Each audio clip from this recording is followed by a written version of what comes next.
folks, welcome back to another video with flyfishingwithjeff.com.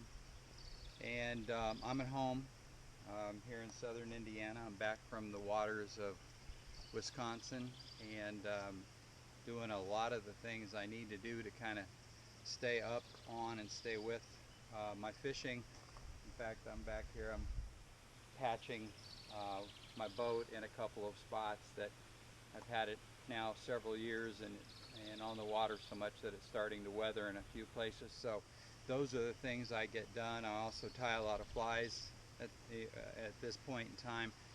I go through my rods and I check leaders and tippets, all the little stuff, so that when I get out on the water I want to be as as functional and as fast as possible. I don't want to have to pull over and do all kinds of goofy things. Not that you don't have to, because you're always going to have to. But I'm going to talk to you today about a couple of products that I've ran across here recently that have really made a big difference. When we're talking about patching the boat, let's start with this glue. Both the products today come from NRS, and you can look that website up. But this is a glue that I purchased probably a month ago, and I have almost literally used the entire jar of it in various places with my boats. This is LA4123 repair cement for urethane PVC, and it's 4 fluid ounces. I'm going to bring that up nice and close so that you can kind of get a grip on what that is. Again, it comes from NRS. It's not cheap stuff. I think this can was $25, but does it ever do a great job. In fact, I am now carrying this with me in case I should have some kind of catastrophic issue out on the water. I'll be able to pull over and hopefully get this patched along with a tube of Aquaseal. I'm sure you know what that is for waders and such, but that can really change the day. I've had to do that one time. Aquaseal goes a long ways. So have those things with you if you're going to be out in one of the boats. And while I speak about the boat, this boat here is the Voyager. I just recently did a review on it, made by the Creek Company, and I reached out to those folks this last week, and their head guy Chris Timmerman, and he has assured me that they are obviously still in business. They're selling a lot of 420s, a lot of the Voyagers, a lot of the T-Rexes, things of that nature. So the company is still there and working. It's based in Steamboat Springs, Colorado. So if you haven't looked at their stuff, I have a few of their 420s. I have three of their Voyagers. In fact, this is the latest one. Like I reviewed the HD, and it's tubeless, and I really like it. And they even have a boat that's a really cool boat called the T-Rex. And it's a two-man kind of a guidable boat, and that's something that may be coming my way here in the next year or so. And let me talk to you about one more product. This also comes via NRS, and these are the wet work boots. And you may have seen me with these on in the last few videos. I've kind of waited to do a review on these boots to see if I liked them as well as I did the first time out, but I do. I love them. I absolutely love them. And if you're like me, this is strictly for wet wading, but these are really nice because they already have the neoprene booty inside, so you slip your feet down inside and you're ready to go. So my big concern was having something that would allow me to safely stand up in the streams, and these have done a really nice job. Now, they don't have spikes on them. I'm not sure if you can put spikes on these, but I can tell you right now, of the various rubber boots that I've had on, these really do a nice job. Are they as good as wading boots with spikes? They are not. But they also only weigh a couple ounces.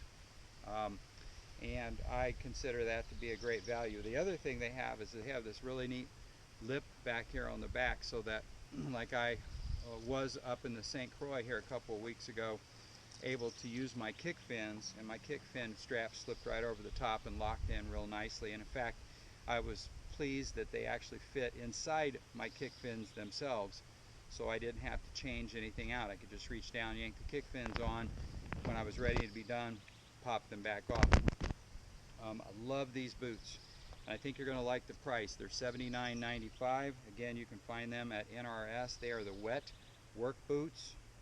Um, right now, there's absolutely zero reason for you not to get a pair if you're looking for something like that. Would I buy a pair if I were just simply waiting? Maybe not. But they're a great boot to be on the water and canoeing, kayaking, or going down in one of the Voyagers and needing to get down, walk around on rocks and those kinds of things. And again, the weight just makes it so nice. So check those out. Obviously, the one thing you'll want to do, they don't come in half sizes. So whatever your foot size is, I would say go one size larger. And I would be lying to you if there was a little spider came out that I didn't handle very well. I'd be lying to you if I didn't say they're a little tough to get on and off, but if they're wet, you'll be able to slide your feet in there and then kind of like a sock, use the back of your thumbs and move those off at the end of the day. But wet work boots by NRS. So that's kind of what's going on. I'm back here. I'm kind of loading up to head back up to Wisconsin and some other places for some water, and got some really exciting news for you that I'm going to share with you guys. And don't know exactly when all this is going to come about, but my wife and I, we really like that northwest corner of Wisconsin, and we are going to be closing on a property there in the next few weeks, which is going to be able to put me up there now that I'm retired from teaching on more of a full-time basis, and really looking forward to doing that, both of us, because I love everything nature. I love, I'm also a big bird hunter, and I'm going to be right in the middle of grouse country. But ultimately, if it works out, I'll be looking at maybe starting doing some guiding on the St. Croix, the Namekagon, maybe some of the smaller lakes up in there.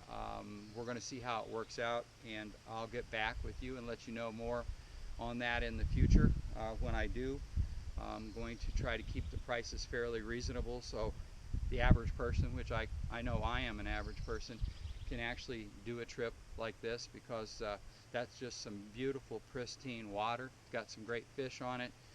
It's a great experience, and I'm going to reach out to the followers of my website, flyfishingwithjeff.com, and those that are my subscribers on YouTube first, and I'll probably be doing that come spring of next year. So keep that in mind if that's something that interests you. I think that's something that I feel very much like I can handle at this point in time, now that I don't have, the everyday job, and we're going to see where it goes from. So that's kind of exciting news, and I'm off and running on that, and hoping you're enjoying the videos. And if you are, shoot me an email. If it's something that occasionally you don't like, that's all right. Just ignore it or move on. But if it is something you like, hit the like button, or you can find me at the comment section at flyfishingwithjeff.com or at flyfishingwithjeff@gmail.com. flyfishingwithjeff.com. Let me try that one more time. flyfishingwithjeff@gmail.com. That's the email address.